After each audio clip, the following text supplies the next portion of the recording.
Hello, everybody. Thank you very much for joining us. We are starting our next African composers interview. And our guest is on the line. He's going to join us using audio only, but you can see his photograph in the electronic poster. It's on display as well. It's part of the stream today. So I'd like to thank you all for joining us. I would like to thank anybody who watches this interview later. Um, Thank you too for supporting and following the work of the African composers and the African composers interview progress. I also want to thank our guest for taking out of his time. He's joining us from South Africa, I presume, but he will tell us all this later. But let us go into the interview now. So thank you very much for joining us. Please introduce yourself to us. Hi there. It's a great privilege to be here. Thank you so much for this opportunity. I think it's a wonderful initiative, and I really share your concern that African stories need to be told by Africans. So this is really a wonderful initiative. I'm sure there are a lot of more composers who are going to ask to be interviewed. I'm Hendrik Hofmeyr, and I am from South Africa, from the southwesternmost tip of the continent, Cape Town.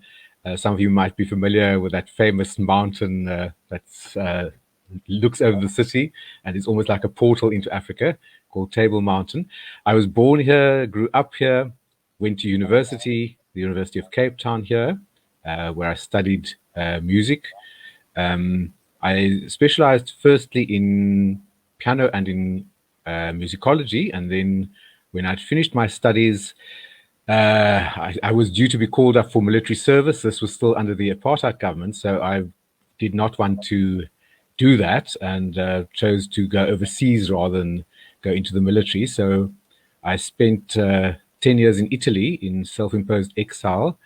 The situation at that stage was still that the government would allow you to go abroad if you wanted to do postgraduate studies. And I wanted to be able to return to South Africa, so I kept on studying while I was in Italy, because of course my family and my parents were all here. And yes, in Italy I did state diplomas. I was stationed in Florence, and I did a state diploma there in piano, then a state diploma in Bologna in composition, and then another state diploma in Florence in conducting. And yeah, that took about 10 years. They have a very lengthy diploma course, 10 years for piano and 10 years for composition, but I managed to only do the last few years of those courses because of my previous studies in Cape Town, where I'd finished a master's in composition, in piano. And at that stage, the democratic process had already been initiated in South Africa, and I thought I would love to come back. I missed Africa terribly. So I applied for a position as a lecturer at the University of Stellenbosch and kind of put out feelers to find out, could I come back without being called up for military service? This was in 1992. And people said to me, look, if you come back and you don't say to the authorities that you're back, they will not come looking for you because they probably will think that you are trouble. Because by that stage, the government was being taken to court for calling up what they classified as white men for military service, because they had scrapped the race register. So they couldn't say that you are being called up because you're a white man. They sort of had this ridiculous formula which said something like, because your friends and family regard you as a white male, you're being called up for military service. And people were simply taking them to court and winning court cases against them. So I came back, and lo and behold, the government never looked for me. And then, of course, in 1994, we eventually got a democracy, and from then it was plain sailing. So I taught at Stellenbosch for 7 years and a bit, music theory and almost everything, Italian for singers, ensemble, music history as well, of the Romantic era. And then I accepted a post at the University of Cape Town, primarily in music theory and music history. But then in 2011, I became the head of the composition department there. And I've been teaching composition and orchestration predominantly ever since. While I was in Italy, I entered a few international competitions, won to write film music that was given in Trent, Italy. And I managed to win that one, which I was very happy about. That was in 1987. And then in 1988, I won a competition to write an opera, which was written out by the South African Education Department. So that was a national competition. Managed to win that one as well. And the opera was then done at the State Theatre. It was based on a tale by Edgar Allan Poe, The Fall of the House of Usher. And that won a couple of awards as well as a production. So I was pretty confident at that stage that I could come back to South Africa at some point and make a career here. And yeah, that's more or less how it turned out. When I was still teaching at Stellenbosch, I again decided to enter a couple of competitions. A lot of composition competitions have a cutoff age of 40. So I was turning 40 in 1987, and in 1997. I decided I'd better get my last chance in. So I entered the Queen Elizabeth competition of Belgium, which is a very old and prestigious competition. You had to write a piece for violin and orchestra, which would then be performed by the finalists in the violin competition. Managed to win that, which was wonderful because it's the kind of exposure I think most composers only dream of. You had all 12 finalists playing the piece, and it was broadcast live in Europe and also televised live in Europe, and then it was rebroadcast and re-televised the next day as well. So you had like 60 performances all in all. And yes, in the same year, I also entered the competition in Greece, the Metropolis competition with a work for soprano and orchestra, and managed to win that as well. So it was, I think, also what gave me the courage then to apply for the position in Cape Town. With these things under my belt, I managed to get that post as well. Yeah, I think it's quite hard for composers. I think most of you, if you are composers, will know what I'm talking about, to make a mark these days. And winning competitions is not in every sense the ideal way, but it is certainly a way of getting one's name out there, and maybe also of getting people to take you seriously. I left South Africa as basically a pianist and musicologist. So when you come back, now I'm calling myself a composer, people tend not to take you that seriously unless you can show some reason why they should. I have been working steadily since I've come back, trying to establish myself, trying also to write a kind of music which is not too incomprehensible to the general music loving public, music that engages with all those things that I find interesting in music, the music of Africa, the music of Europe, the kind of music written by earlier South African composers as well. And I would say my interests in music are extremely wide-ranging, going back all the way to the music of the Middle Ages. Several composers, also the Renaissance, that I am particularly fond of, all the way to contemporary composers. But I do tend to be wary of things that are too inaccessible in terms of the general public.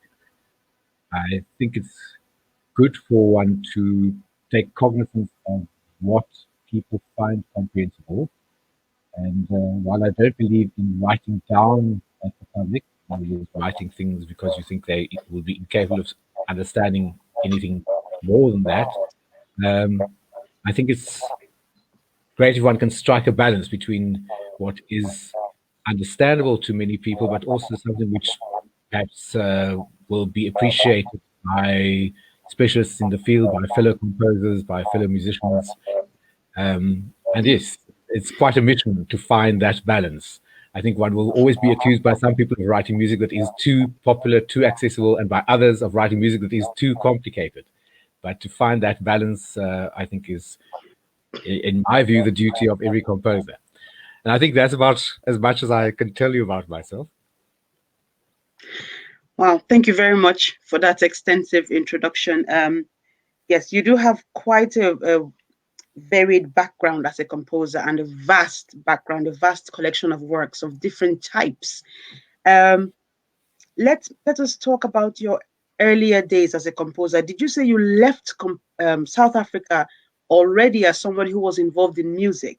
You were already a musicologist. Yes, I'd studied musicology because I do have an interest in musicology and especially music theory, but also because my music teacher at school, who's still to this day a very dear friend of mine and really the person who inspired me in a sense to choose music as a career, said to me, you know, if you want to make a career in music in our country, it's going to be very hard to earn your living either as a pianist or as a composer. But if you qualify as a musicologist, you can find a position at a university, and that will give you enough time to play the piano and to compose, should you want to do so. So I followed her advice and qualified firstly as a musicologist. In fact, I was going to go to London to study at London University, where I had been accepted for musicological studies. But that was exactly the year that Maggie Thatcher decided she wasn't subsidizing foreign students anymore. So the fees suddenly quadrupled overnight in terms of what you had to pay as a South African to study there.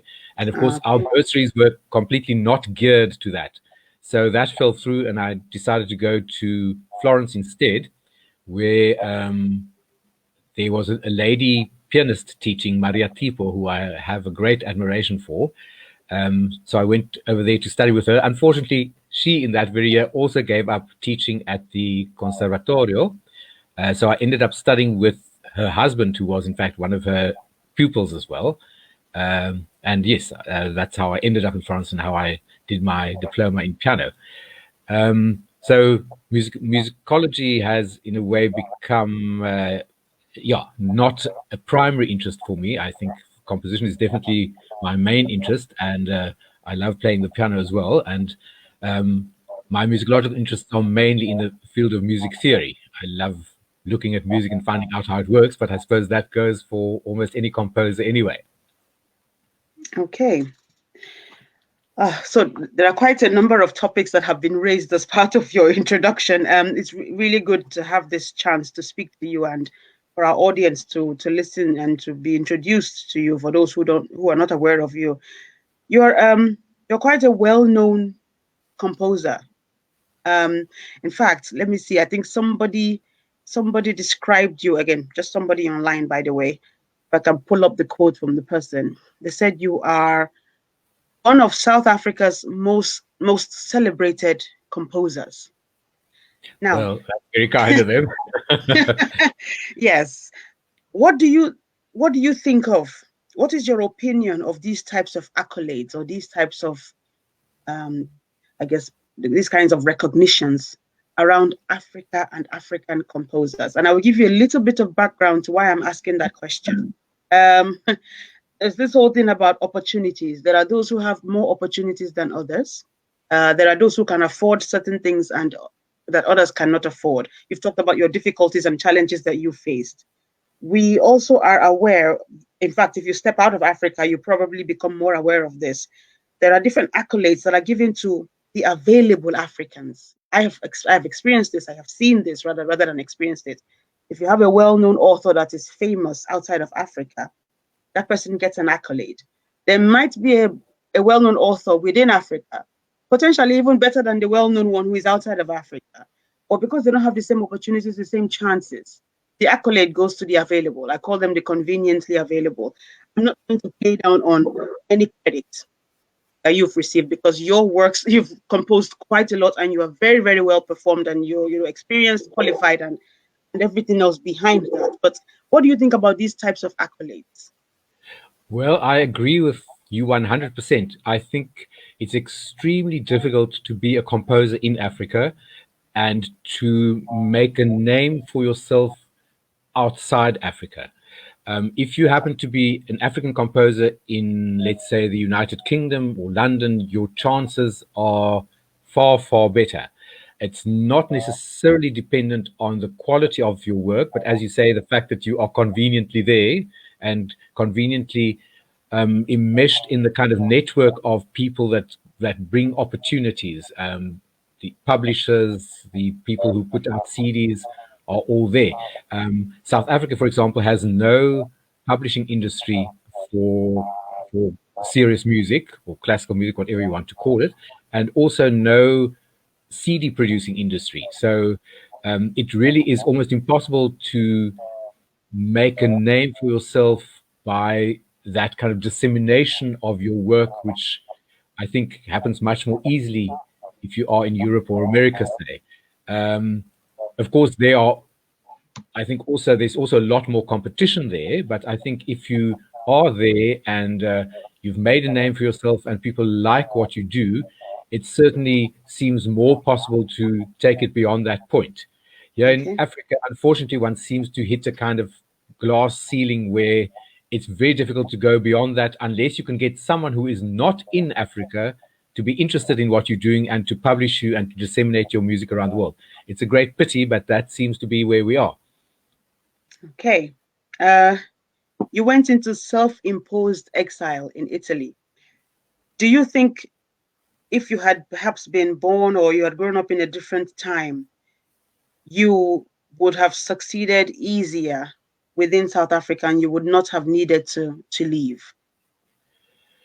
Definitely.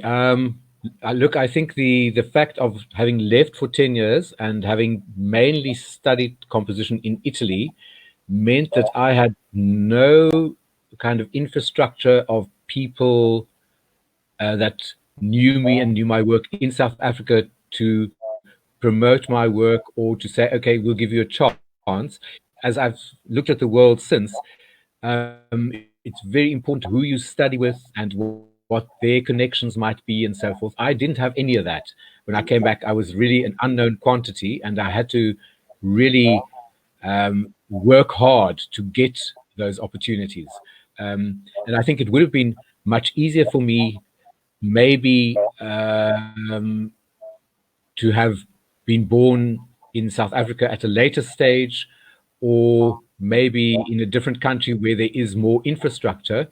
But yeah, I think I came back with my eyes open. I love Africa. I wanted to be here, and I knew it wasn't going to be the same kind of infrastructure and network that I would have had in Europe. Okay. So I shouldn't complain. Okay. Uh, so let's go back to again. Let's stay in your earliest days. What drew you to music composition? You were born in Africa. You are an African. There are those who will claim or who will say that African parents typically don't want their children to study music. I think it's a soft topic. That the case largely. I think perhaps 20 years ago it started to change, or a little over 20 years ago. What drew you to music, and were you confident? I don't know about your family background, so I guess I need to be careful. If you had that kind of pressure or guidance or resistance, but did you have any kind of resistance towards it? What drew you to music? Did you come from a musical family? Give us that background information. Yes, look, I had a bit of all of those things. Okay.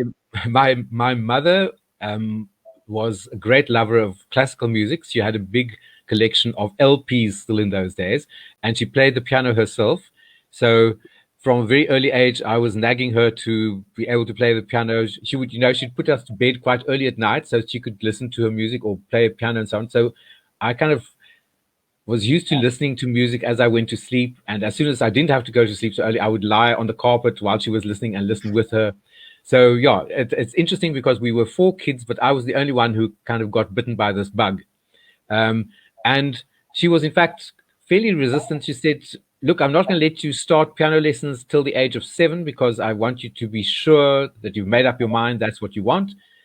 Because, as you might know, South Africa is a sports mad country. And if you're a little boy in a South African school, the pressure on you to do sports, like rugby especially, is very big.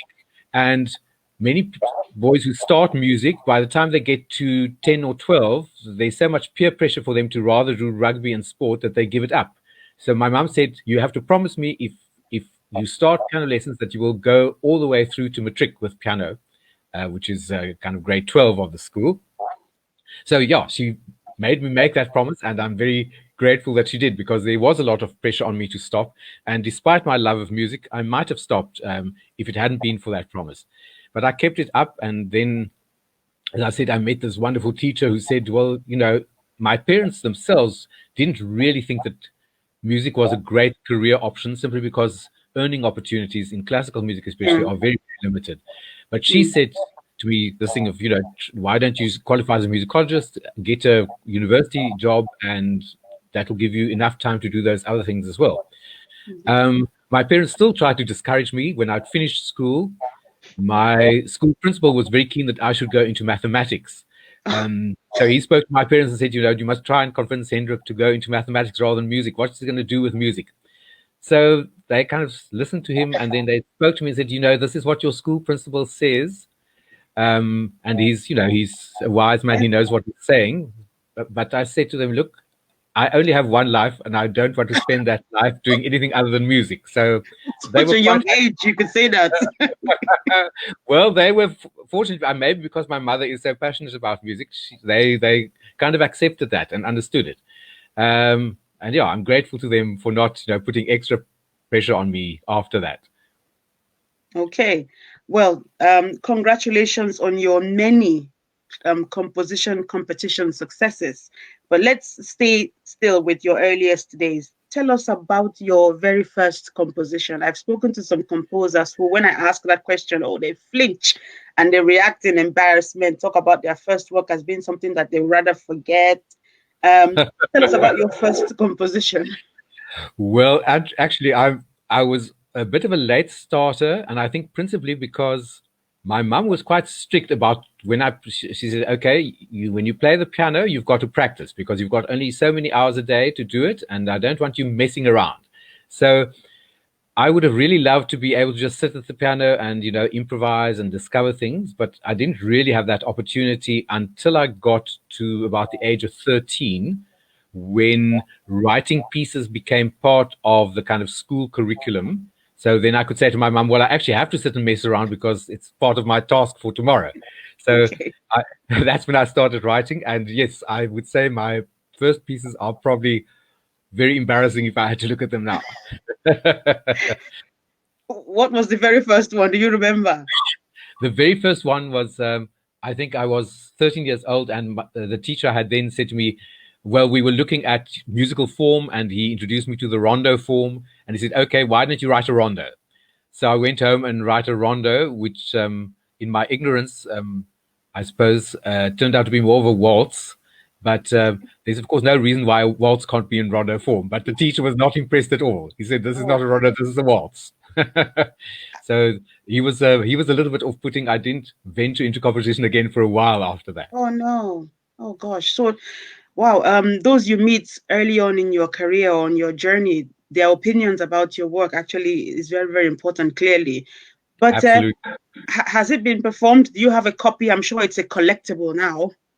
Gosh, no. It's ended up in the waste paper basket long, long ago.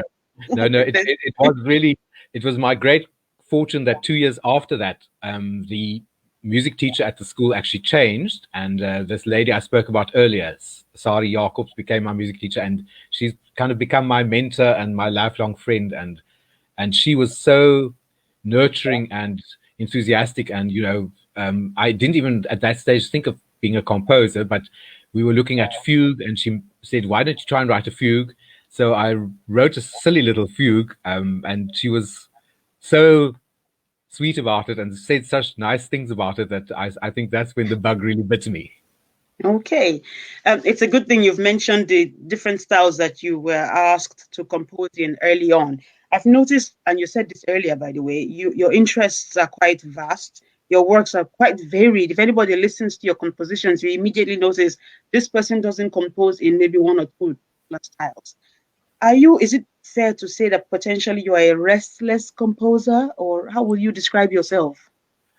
I suppose restless is one way of putting it. Maybe just curious. I Okay. like so many different things, and I think every composer should explore what stimulates their curiosity and their interest and their love and yeah, their emotions. Anything that appeals to me in music is something that I feel. Well, if it appeals to me, it obviously corresponds to something in my own makeup that I might also want to express. So, yes, I'm always music, is for me very exciting to listen to. So when I hear things that excite me, I immediately want to try my hand at it as well. So yes, I suppose I do fairly varied things. But ultimately, for me, the main thing is that music for me is a very meaningful and expressive language. So now that I have tried out quite a few different approaches, it really is for me about what a specific piece requires, what I'm trying to say, what the meaning is, and which one of these approaches would be best suited to what I'm trying to say. Okay, I think you've answered my next question, because I was going to ask you a question about what you focus on the most when you compose, because you talked earlier about trying to strike balance between, understandable music, something that's understandable to an audience and also appreciable or appreciated by the experts. So I was going to say, well, when you compose, are you more focused on the sound you're creating? Some people go for the beauty of sound. Some people focus on the audience that will receive and perceive the work. Some just focus on the performers. What's your main focus? All three, or even more areas? I would say yes, at least those three, and probably more. It's for me very important to write music which is gratifying and grateful for the people who have to perform it, and also because I have quite a reputation in this country for writing technically demanding music, but that I do deliberately because as a student myself and as a pianist, I loved a piece that challenged me. So I tend to write things that not demanding for demanding's sake, but that explore the full potential of the instrument or the voice that I might be writing for, or whatever the medium might be. But it is important for me to try and understand as fully as possible what is idiomatic and grateful for that instrument, so that I don't write things which don't really sit well in that medium. That's very important for me. And sometimes that is the inspiration. Like if someone asks me to write, let's say, a clarinet sonata, I love the clarinet and I love the things that the clarinet can do, the colors it can make, the various techniques. Even better if I know the specific person who's asked me to write, because I know their personality and what they do best and what they excel at as performers and musicians on their instrument. And that for me is inspiration. That is really where my ideas come from. I suppose it's really almost for me like being an interpreter myself. I take a medium like the clarinet and I say, okay, how do I interpret the clarinet? What can my voice say through the medium of the clarinet? So that is very important. Very important for me also that the music should always mean something to the audience. It doesn't necessarily need to be something that they're immediately going to say, oh, that's beautiful, although I think beauty is a kind of a very important aspect in music. But certainly there are moments when I don't seek in the first place to make beautiful music, but rather music that might have other meanings as well. But meaning is, yes, a primary purpose for me. If I hear a piece and I can't understand what the composer is trying to say, I'm immediately less interested. I might be impressed with how they organize the piece and structure it as a kind of piece of organized sound. But for me, music is more than just organized sound. It is a message and a meaning that one tries to convey to as wide a number of people as possible. Coming back to the idea of the performer, of course, the first person you have to convey to is the performer, because they have to understand that and convey that message through their interpretation and their performance. So, yes, I always bear performers and audience in mind when I write. I don't believe in the kind of ivory tower idea of writing, into a kind of abstraction for a kind of ideal audience. Okay. It's a good thing that you've mentioned, the audience here, because I was watching a performance of one of your compositions, and I don't know why, but it just crossed my mind. I thought I would ask you this question. What do you think audiences turn up to those kinds of performances for? Of course, there are those who will say, well, in certain parts of the world, people cannot afford to go to theaters. That's why they don't go. Or they weren't brought up with this lifestyle, so they will never go and watch the opera, for example, or watch a performance of your work. And you have, I think, at least 6 operas to your name. So well done in that regard. But when I was looking at the audience, everybody looked so interested. They were focused. I think they were enjoying themselves. And I just thought, for the first time, why do people turn up to these performances? You've talked about the importance of passing the message to the audience, the beauty of the sound, the performer, among other things. This is just a general question. What do you think keeps people going back? Is it just a cultural thing? Mommy told me to do it, so I do it. I've kept on doing it. What do you think? Yeah. Look, I think there is certainly an aspect of cultural habit to it.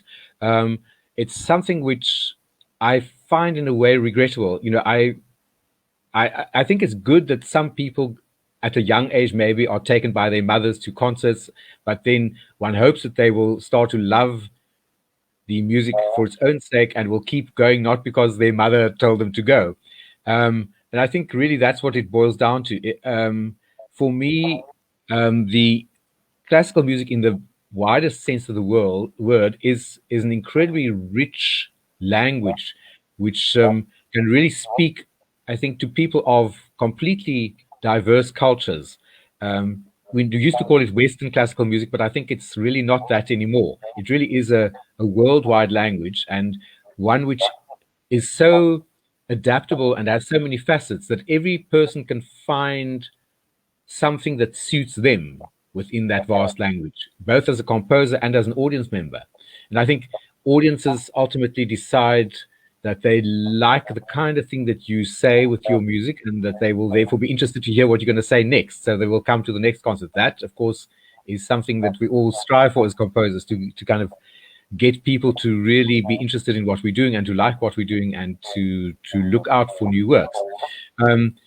It is, again, coming back to that question of, I just think in places like, let's say, Germany, there is such a culture of concert going, and people are so attuned to it and so educated about it, that if people start liking what you do there is much more of a follow through.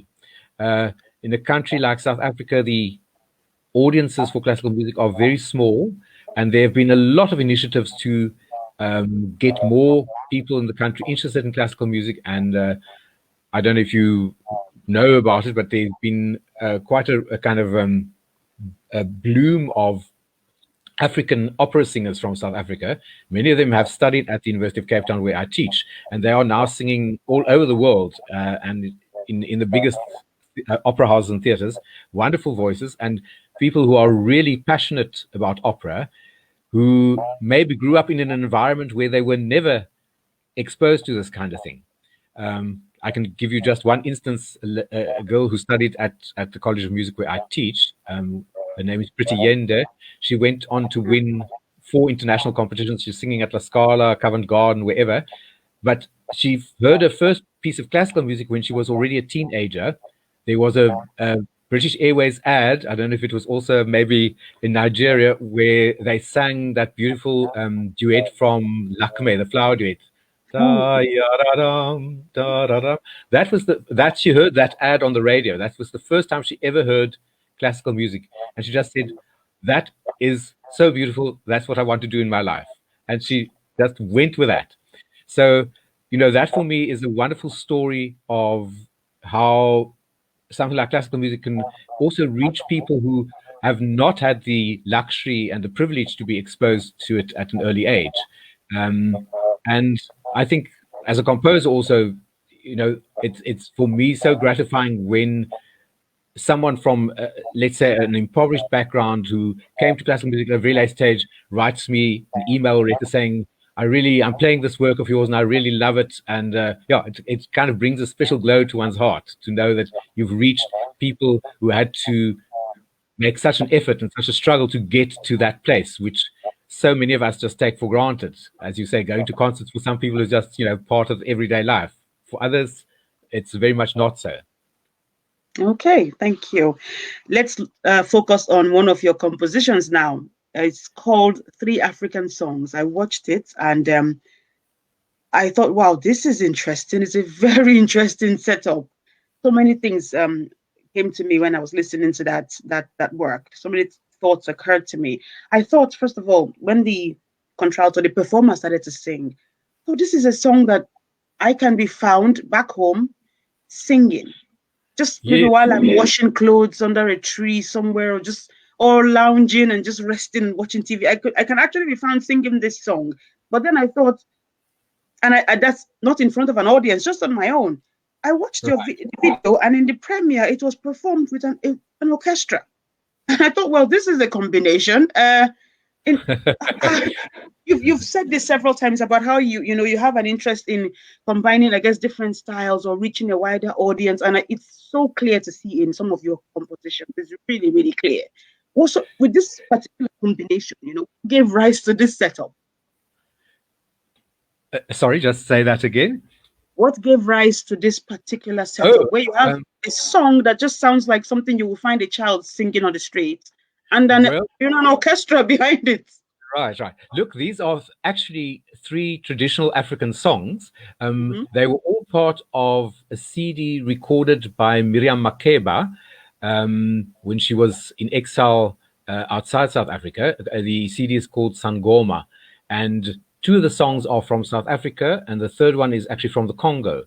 And when she was back in South Africa and reaching the end of her career, I was actually commissioned to make orchestral arrangements of these songs so that she could sing them on what would have been her farewell tour. Unfortunately, then her health deteriorated so rapidly after that that the tour never took place. So these songs had been lying in a drawer for about 10 years before they were finally performed. But yeah, they were originally written for Miriam Makeba, and the settings are actually in the key in which she sang them originally. So she would have been able to perform them with orchestra. And of course, it is very unusual to combine a kind Yes. of folk style of singing with an orchestra, because very easily the orchestra can be too loud for the singer. So I had to take that into account. But we did envisage that she would be able to sing it with microphone Okay. if necessary. And in fact, that is what they did in the performance as well. So the songs lie very low because Miriam Makeba had quite a low voice. So for a classical singer to sing them would be actually quite difficult. So they really are a kind of crossover where you need a really good singer in traditional African style and combine that with the orchestral setting, which is what I had envisaged. Okay. Now, I don't know if I perhaps did not listen to one of your compositions the way it was intended to be communicated. Maybe it was two compositions in one, but you can tell me. It's titled In Tempore Belli. That's correct. I Okay, listened to that. Yes, and there appears to be an Agnus Dei at the end of that composition. Is that how it's supposed to be structured? absolutely. You're quite right. The Agnus Dei is again actually a piece of traditional South African choral music, although I've changed the words. It comes from the kind of northeastern part of the country, and it was a religious song, but someone transcribed that song and sent it to me and said, could you use this for something? So I thought it's such a beautiful melody, and it seemed so much to me like a kind of almost like a prayer and a plea. So I thought, well, what could I put it with where this plea would come as a plea for peace and and mercy at the end of something that is much more violent. So the first part of the choral piece deals with the perpetrators of violence and oppression, and then in this final section comes the prayer for peace and mercy, based on the Right. Agnus Dei.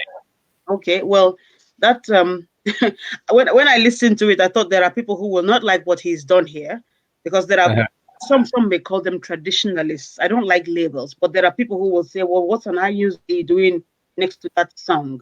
And Agnus Dei is a prayer. It's prayed in a particular, well-known Christian sect or group. Uh, did, Yes. did you tell yourself, listen, I don't care as long as it works, I'm going to use it? What were the considerations when you were making this decision? Well, I never sort of think of it in the way of, look, I don't care. It just was a piece of music that struck me for its own beauty, and I thought it would be, great to be able to bring this also to a wider audience outside of South Africa as a piece of traditional music. And yeah, the text of the first part is also based on biblical verses, so it all Okay. is still religious and all comes from the Bible. And the Agnus Dei, of course, is a kind of Roman Catholic liturgical text, But yeah, I don't think I disrespected either the Agnus Dei or the traditional song in what I did with it. I tried to stay as faithful to the spirit of both of those things as possible. Okay. I did listen to it. I'm not sure I caught any of the first part of the performance in terms of the language. I You recognize the Agnus Dei because I'm very familiar with that language and with that prayer. What speaking of language, when you compose works that are for voice, what is your favorite language to compose in, and what has been the most challenging language to compose in from your experience? Gosh, look, I think probably everyone's favorite language in terms of Western languages is Italian, which is a lovely language to sing in. And some of the best vocal music in the Western tradition has been written in Italian. I think most African languages also sing very, very well. They, in fact, share a lot of characteristics with Italian in the fact that they have very open and pure vowel sounds. Most Western languages, on the other hand, present problems. I've set a lot of Afrikaans, which is my home language, and which is, I would say, one of the easier languages to sing among the Western languages. It also has a lot of plain vowel sounds like a, e, o, much more so than English, for example. Language I set quite often, but it is, I think, probably one of the hardest languages to set, simply because the English, in the way they speak, don't use that part of the facial mask members that are employed. So, for to make the transition from English to sung English is actually a huge leap for a singer. In my 10 years in Italy, I could see that for Italy, it's no wonder that they have so many great singers because the way they speak is already almost in exactly the position where you would sing. So the transition is very easy. I find that very much also with our students, the black students at the University of Cape Town, for example, generally speaking, have far fewer problems with acquiring an operatic voice because, again, the placement of the voice in African languages for the most part is very high, very much in the mask, very forward, very resonant, and that is ideal for singing. So those languages are really well suited to singing. So I'd say probably the easiest languages to write for are African languages and then Italian and Latin, which of course is very similar also. Uh, Spanish, I've set a little bit of Spanish, which is not far behind, but from then on, you start getting all kinds of sounds that are rather more difficult. One of the English sounds, for example, that's almost impossible is the fact that they never pronounce their R. So you say, don't say R, you say R. And to make that R, you actually have to do the exact opposite of what you do when you raise the soft palate to sing. So you kind of drop the soft palate, you get a position which is really not particularly suitable to singing. And towards the middle of the 20th century, English singers generally, in singing, would sound almost like they were Italians. They would sing I ran. They would literally roll their R's the way that an Italian would when they sang, to make it more singable. Nowadays we don't do that, but that, to my mind, has been a bit to the detriment of singing in English. Okay. All right. Let's look at your compositions. You have composed quite a lot of works. It can take, an hour or even longer to go through the list. But Right. which, if you can identify one, which one are you most proud of? It sounds like an impossible question, but which one, when you remember it, makes you sit up and say, yes, I'm really proud of what I composed here? It's a very hard question. I think the work, if you were to ask me which work of mine would I most love to see performed, I would say the three-act opera Lumukanda, which is based on Zulu oral history. And I spent 3 years writing it, but it's a big opera and requires a lot of forces, so that has never been performed.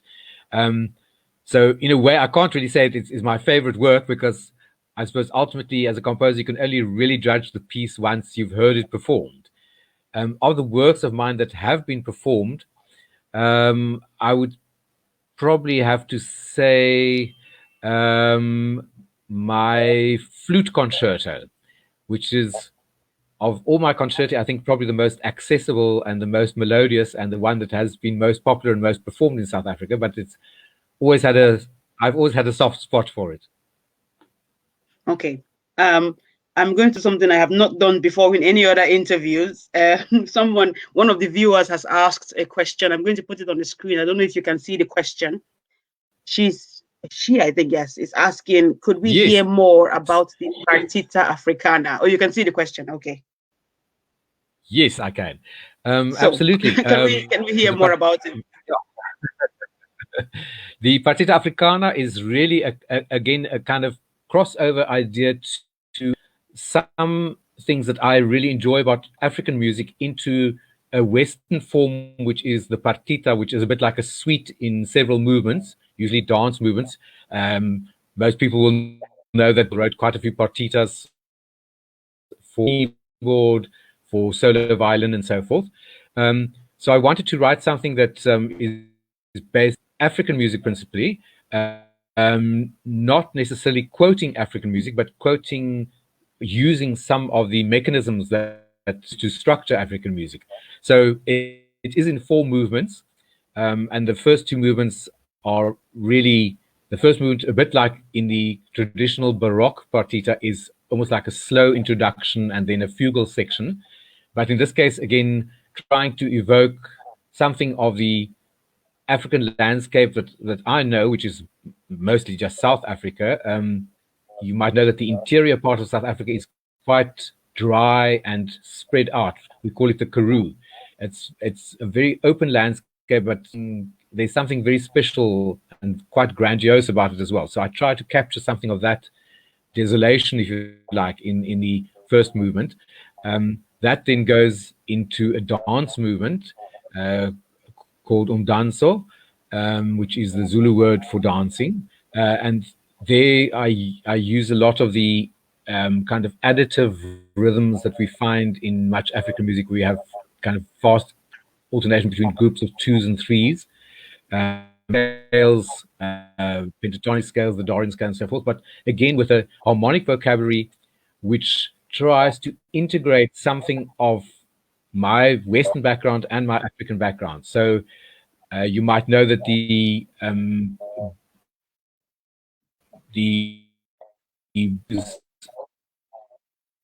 in are often apart. So harmony in this based on all the harmony is derived from 2 chords that lie a tone apart. The third piece is actually a transcription of that middle movement of the African songs you mentioned earlier. The song from the Congo, which is a very, very lovely melody, and which I thought, okay, at that stage, Maria Makeba was ill to sing. The piece is never going to be able to make a transcription just for piano solo of that. So that is the third movement. It's called River of Sorrow because it's a lament by a child who has drowned in the Congo River, and she sings this lament on the banks of the river.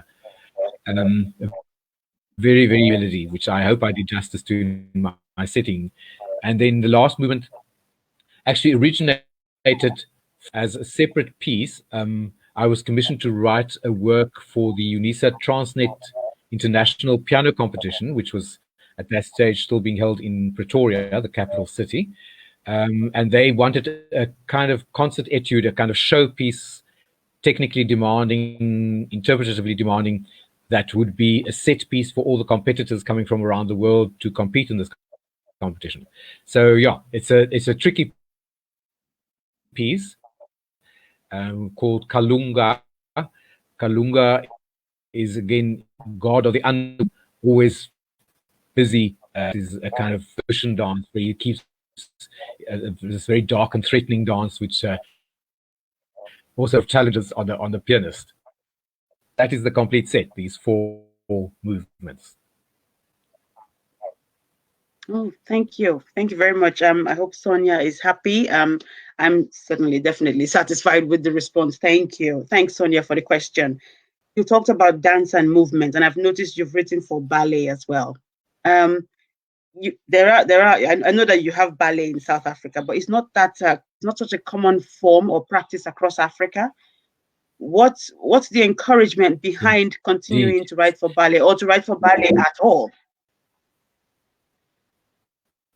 Well, look, ballets were written fairly. One when I was orchestra, and based on a William Blake musical, at the beginning of 19th century. Actually, competition where you had to write for a very big orchestra, but then managed to finish the piece in time for those works. We based on Alice in Wonderland, as a commission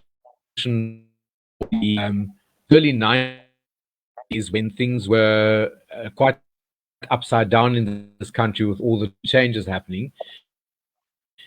In fact, the companies at that stage, each country had arts council, drama, music, but they were being at this stage. There was, again, as soon as I'd finished writing this piece, the be performing it was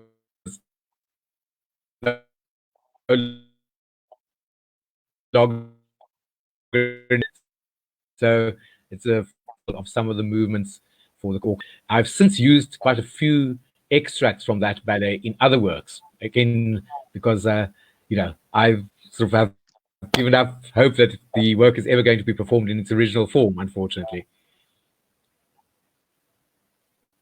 Wow.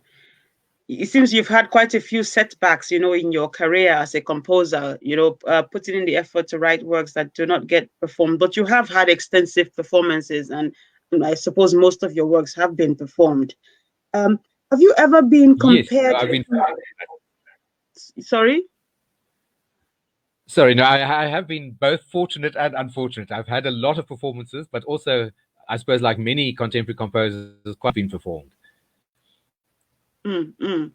Have you ever been compared to any other composer? Has anybody written about you or walked up to you and said you sound just like that person? And how, if that has happened, are you proud or disappointed? And how would you feel if somebody walked up to you and says, "Oh, you sound just like this composer who lived 500 years ago"? Look, it really depends on who the composer is. In most cases, I would be quite proud. I've been Okay. influenced by a great number of composers, and I'm very honest about that. I admire them greatly, and I think all composers through the ages have been influenced by each other. So I don't think we are islands, that write in complete isolation. So I have been told by some people at some points, for example, that a certain work of mine might sound like Bartok, for example. The piano, the violin concerto, which won the competition in Brussels, was in fact a deliberate homage to a Polish composer called Szymanowski. And in fact, one of the finalists in the competition, when he met me, said to me, when I first tried out your piece, I said, "Gosh, this guy loves Szymanowski," and he was absolutely right. So Oh, again, in a way, I'm pleased that people pick up that there is some kind of relationship. I think one can hear quite clearly by listening to Szymanowski and to my music that it's not the same composer, but I was really trying to pay homage to the kind of sound world that Szymanowski had created in that work. So yeah, I'm not displeased if people can hear that. really? Because I think I always thought that composers would want to be individual. And of course you are individual, but I thought they would never like to be compared to anybody else or likened to anybody else. It's interesting to hear you speak of this comparison in a positive way. Yes, I think just also looking at the lives of past composers, very often they have paid homage in their own way to the influence of composers who were either their contemporaries or who came before them. And I think one has to be confident enough of one's own personality as a composer not to feel threatened by what might be influences of other people who you incorporate in your own style. Ultimately, if your personality is strong enough, that influence will be modified and modulated by your own personality and by your other interests. It's never going to sound 100% like Szymanowski or Bartok or Bach or Mozart or anyone else. If it did, I would be really worried. In other words, if someone came up to me and said, "Gosh, I mistook that piece for something by Mozart," then I would be really worried. But that doesn't mean that, in some works, I haven't paid homage to the kind of things that Mozart does in my own way.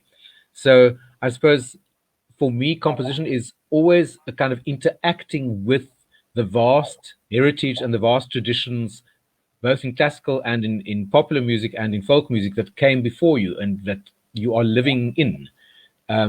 So I can't cut myself off from all those things. In fact, I enjoy interacting with them, because I think every piece by myself and perhaps by every other composer is really a kind of manifestation of your interaction with tradition. In other words, Okay. how have you taken tradition? How have you renewed it? How have you evolved it? How have you made it your own? And that is really what makes it interesting for me. Well, what will you say to people who talk about what they call the greats or the great masters of the past and who describe them as originals? Are we saying that these people are mistaken then? Because somebody will listen to your work and might refer to you as an original, perhaps, 500, 100 years, 500 years from now. What will you say to the people who refer to the so-called great masters of the past as originals, unrivaled, different, unique? Well, I think there are all those things. I think one of the problems in our current situation is that we tend to judge originality and uniqueness very superficially. In other words, if I wrote a concerto for a frying pan, everyone would say, "Wow, that's so original. No one's ever done that." But that is really judging the work on the most superficial and material level. In other words, you're not really looking at what I've done musically. You're simply saying, "Wow, you've written it for frying pan. That's fantastic." For me, the great originals are people like Bach, who in his own day was already being accused of being an old fuddy-duddy and being stuck in tradition and not being innovative enough. But originality is, for me, far more profound and far greater than merely being novel. Bach wasn't interested in being novel. He was interested in saying things in the way which only he, as a person, could say them. So it is the uniqueness of that individual and the originality of everything that makes him what he is. Not only his musical abilities, but his mind, his emotions, his guts, his body. I think all those things go into what makes a composition. And of course, they are incredibly hard to define and to quantify. So we tend to nowadays take a very superficial view of, okay, tell me what's original about your style. And if you can't say it in 3 words, I'm not interested. Well, you can't really say what's original about Bach in 3 words. But when you hear Bach, you can hear it's unlike the music of anyone else. It's only Bach could have written that. And it would take a whole book to explain to people what makes it unique and original. But I think that's one of the wonders of music, that we can all hear it instantaneously. So words, in a way, are very imperfect tools to try and describe what people do in music. And therefore, even a word like originality is too small a box, really, to contain all the things that individuals can do individually in the world of music. Sorry, that's a long answer. Oh gosh, I really appreciate it. I'm so sorry that we have gone over the 45 minutes, but are you happy to continue, please? Are you happy to carry on? Absolutely, yes. Okay, let's quickly go back to your earliest days, and especially when you went into self-imposed exile.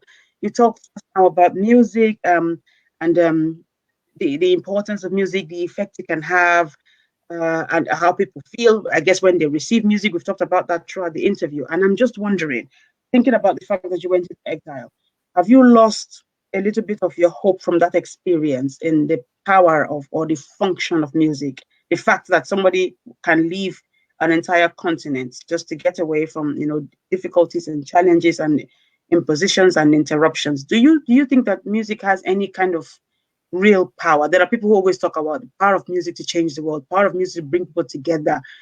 What's your opinion when it comes to music and the actual power that it has, especially in our world today? And I'm not talking about the coronavirus, the ongoing pandemic. I'm talking generally.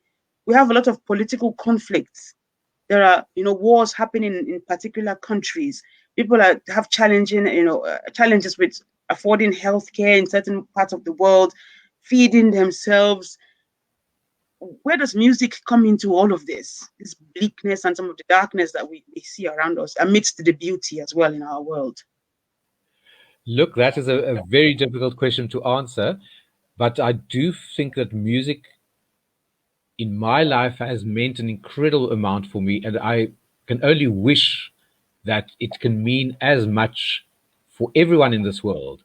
I truly believe that if people could open up completely to what music can mean for them, as not only as people who listen to music, but also as people who make music.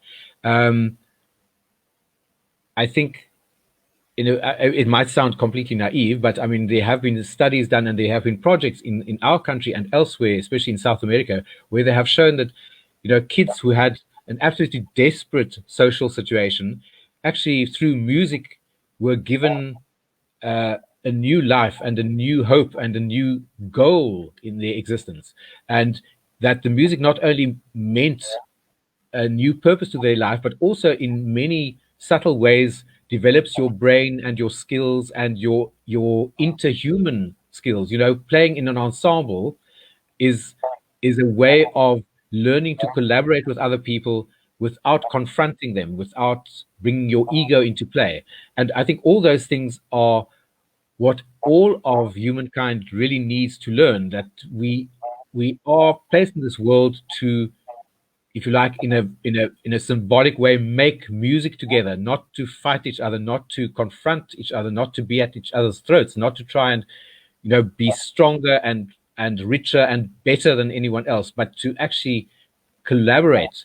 And music for me is the most beautiful form of human collaboration. It's the one place where we all come together for one great purpose, a purpose that is perhaps greater than any individual, but also is only meaningful because of the individuals who are taking part in it. So, Okay. yeah, for me, music is almost kind of the ideal state of being. I know that there are a lot of people who will say, music can also be a very powerful and direct tool in conveying a political message. And I agree 100%. I'm not sure that my music does it in the first place, because I'm always scared that the political message can overpower the music. And Oh, it's I not see. because I don't believe in the power of the political message. I believe in that message, but I also believe in music that has its own worth, and it doesn't only get validated because it carries a powerful political message. I know some other composers have done that and have been very, very successful with it, but I'm not sure that my music in the first place is of a popular enough, of a wide enough appeal to carry that kind of message. It seems to be more appropriate to, I would say, a folk like music. If you think of like Bob Dylan in the 60s and so forth, where you can really speak to a vast number of people with your political message. Um, I have, in some of my works, incorporated a kind of a political perspective, but ultimately those works are geared to a much more limited public, one which is not necessarily going to start any revolutions, if you know what I mean. So, Okay. Yeah. Okay. I mean, this is a very interesting perspective. So a composer will not just campaign using their music for the sake of campaigning, and they also need to be sure that, I guess, the message will be heard by the right audience, and the message will be the correct message that they want to pass. And it may not be to encourage violence, for example, or some kind of upsurge. In a exactly. sense. Okay. Yeah, Um, I've always also been somewhat scared of, and I've seen unfortunately a lot of it around me, of people who use politicized music to make a career. In other words, if you say, "Okay, I'm not such a hot composer, but if I sing about the right message or whatever, I will get performed by the right people and be played on the right radio stations. Um, yeah, and I'm very scared of making my political views a kind of tool to further my own career. I would rather keep my political views as political views and my music as my career. I don't know if that makes sense, but yeah, in this country, there's a lot of temptation and a lot of pressure for people to kind of make the right political noises, and Okay. they be the ones who then get selected for the arts festivals and for the performances and for the medals and the awards and so forth. And yeah, I don't want to go that route. My political opinions and my music are both too precious to me for me to use them to kind of as a stepping stone for myself. Wow. That's a very, very interesting viewpoint with respect to campaigning and composers using music to campaign. So thank you for that. Thank you. Let's just quickly round up on your music, and then we'll quickly talk about African musical forms, and some of the questions and conversations I've had in the past, in the recent past, and I'll bring those points in from those conversations. So let's talk about you now and what you compose for. Do you have any particular instrument, musical instrument, including the voice, by the way, that you really enjoy composing for and that's your favorite? Oh, that would be an impossible question to answer, but I would Okay. say, just based on statistics, look, I read somewhere that if about 25% of your total output is vocal, that's actually considered to be quite high. But my, I would say my vocal output is about 50% of my total. So I really do write for the voice a lot, and I love writing for the voice. So probably if we allow the statistics to talk, we'd have to say that the voice is probably my favorite instrument. Okay. All right. And you compose for choirs, obviously, choral music. Um, the video I watched some time ago was from, I think it's pronounced Tux Camerata or Tux Camerata. Yes, that's the Okay. Pretoria University Camerata. Okay. Do you work closely with them? Which other choirs do you work closely with? Well, I've worked with a great many different choirs in South Africa. In fact, I would say of I've been fortunate in my career to have had a great many commissions, which I think in a country like South Africa is not always easy to get because there's not a lot of money in classical music. But I have about, of my total commissions, about 70 are for choirs, and usually for choirs who want to take a composition overseas, because a lot of South African choirs, especially the ones associated with universities, tend to do international competitions around the world. And in each competition, you expected to take a work by a composer from your country. And of course, being a competition, you want to show what you can do. So somehow I acquired a reputation for writing pieces that are demanding and that do show the level technically and in an interpretive way of the choir. So I've had a lot of those commissions and written a lot of those pieces. In fact, the piece you mentioned earlier, In Tempo Rebelli, was written for a choir that was going overseas for a competition.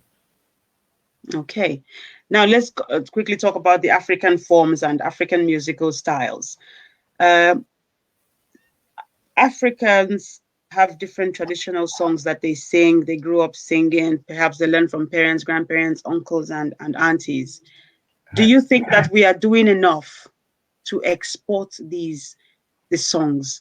And are you aware of different African musical forms? If you look at the Western ones, Western musical forms, European, they're usually described as Western classical European. People talk about the fugues, People talk about opera, we talk about oratorios, sonatas, and all of that. Are you aware of African musical forms? Should there be identified musical forms, and whose responsibility is it to document these forms and to teach them? Another problem is, or not a problem, another thing I have observed is we tend to have a lot of visitors coming into Africa to come and teach us things. And Yes, I wonder, when are we going to say, actually, when you arrive, we will put you in a class and we will teach you about our musical right. forms?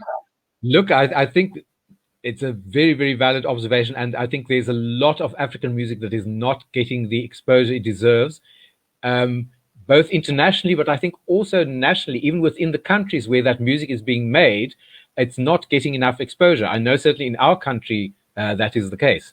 And so much music that is produced in places that are not necessarily in the cities simply Yes. goes unobserved and Yes. unrecorded and is lost forever when the people who made that music are no longer there. So I think a lot of very valuable work is being done by sometimes by university departments who have departments of African music and go into the field and record as much as they can and transcribe as much as they can, and then try and bring those practices to life again in the university environment. But of course, that music wasn't really designed for the university environment. It was designed to be made by people and to be made by people everywhere in all the occasions of their lives. So I think there's a very real risk that Africa is losing a huge part of its own cultural heritage. And it is such an incredibly beautiful and exciting heritage.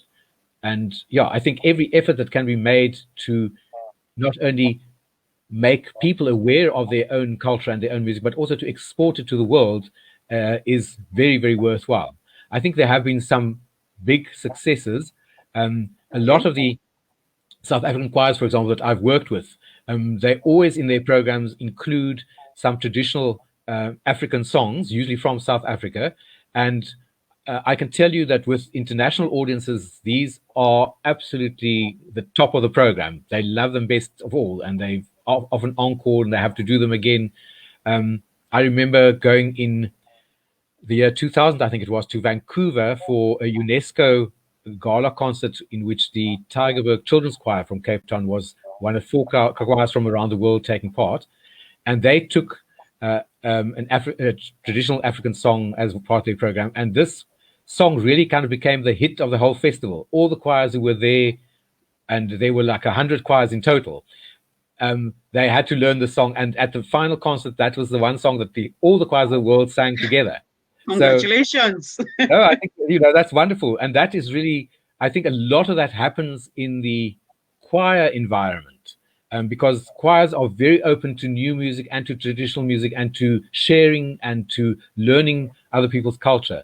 I think that's wonderful. It's not nearly as prevalent in other forms of music, unfortunately.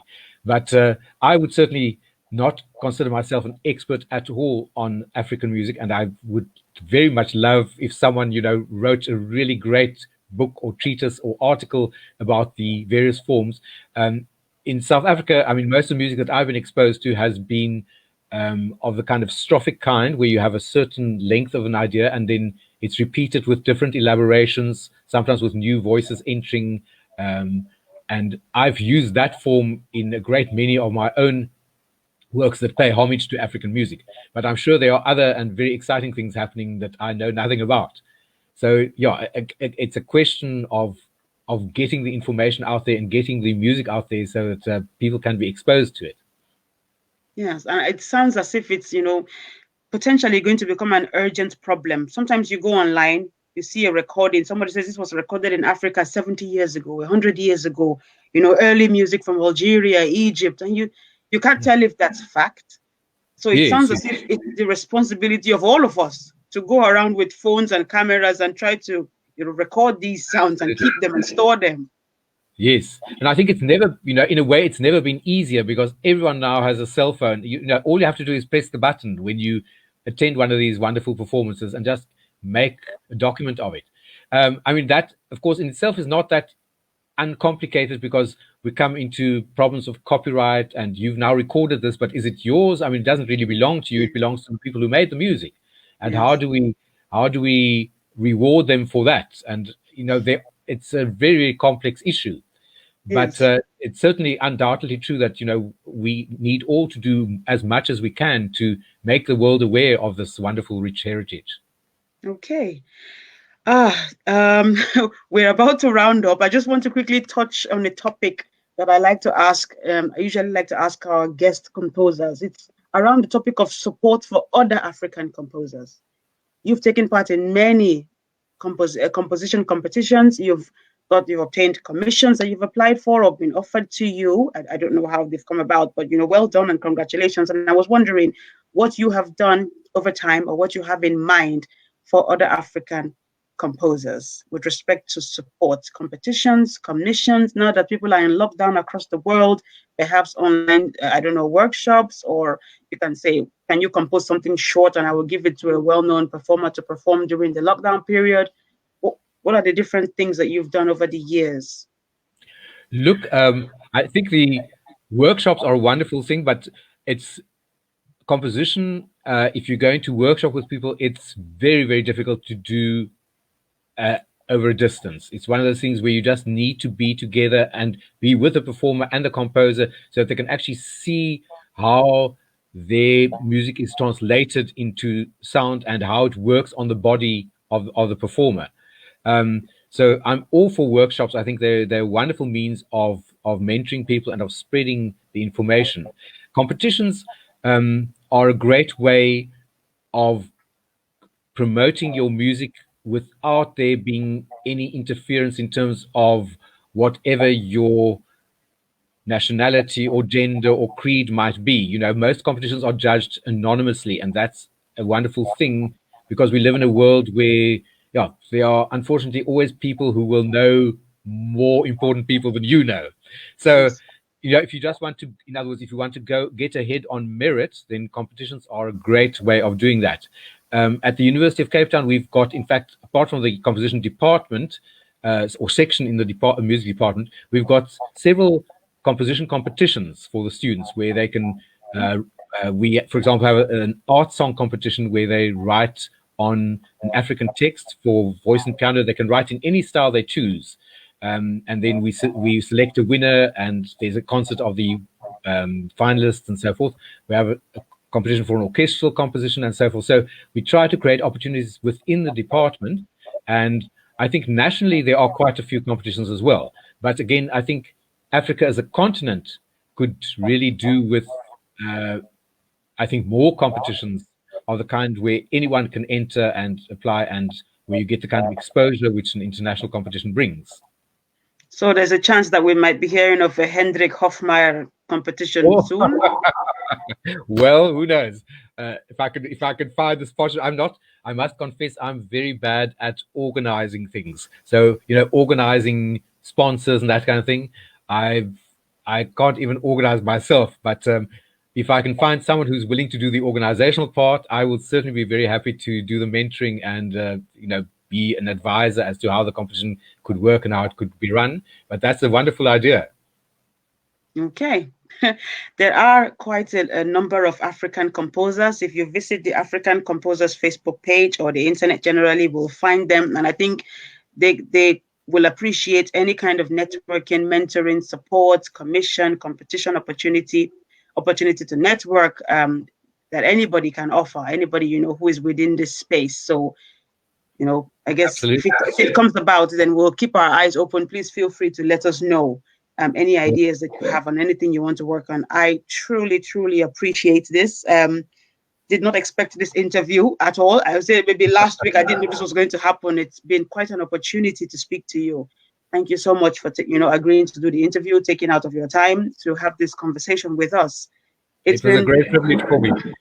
Oh, okay, thank you, though. Thank you, and hope to follow your progress as you carry on with your musical works. And we hope that you keep in touch with us and you visit the African Composers Facebook page and the website once in a while. I will definitely. There are so many composers there I need to discover and listen to, so I'll be definitely a regular visitor. Oh, thank you very much. Thank you, and thank you to everyone who watched us live and anybody who will watch this later. Thank you. Thank you, Hendrik Hofmeyr. Thank you. Thank you very much. Okay. Bye-bye. Bye-bye.